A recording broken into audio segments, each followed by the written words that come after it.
একজন অভিভাবক যখন তার সন্তানকে হারান, সেই শোক সহ্য করা এমনিতেই কঠিন।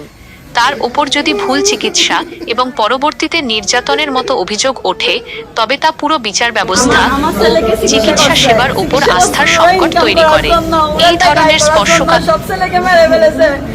আইসিইউ মানে একটা এটা নিরাপত্তা মানে কি চিকিৎসা, এরা নিরাপত্তা চিকিৎসা করে না, ওরা মানে ইনজেকশন দিয়ে বাচ্চাদেরকে মেরে ফেলেছে। আমার বাচ্চা শুধু জ্বর আর একটু কাশি নিয়ে আসছে রে, আমার বাচ্চাকে দুই পাশে মানে ইয়া করছে, নিউমোনিয়া নাকি ইয়া করতে হয়, নিউমোনিয়াকে অপারেশন করতে হয়, আমি জীবনে শুনি নাই। আবার বলছে এখানে হসপিটালে এসে ইয়ে হয়েছে মানে দূষিত হয়েছে, সেজন্য লাঞ্চে পানি জমছে বলছে, এদিকে অপারেশন করছে লাঞ্চের এদিকে। আমার বাচ্চা মরে গেছে, মেশিনের মাধ্যমে রাখছিল।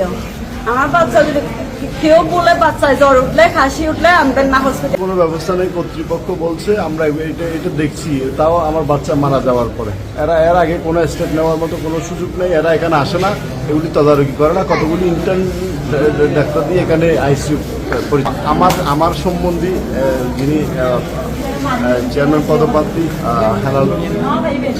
মোহাম্মদ হেলাল উদ্দিন, ওনার উপরে ওনাকে নিয়ে আটকায় রাখছিল, মারছে, মোবাইল রেখে দিয়েছিল। ডাবল মোরিং থানার ওসি সাহেব এসে উদ্ধার করে ওনার মোবাইল ওনাকে ফিরিয়ে দেয় এবং আমাকেও পর্যাপ্ত পরিমাণ আপনারা এখানে দেখবেন, এখানে ফিল হয়ে গেছে, আমাকে দেওয়ালের সাথে বানিয়ে।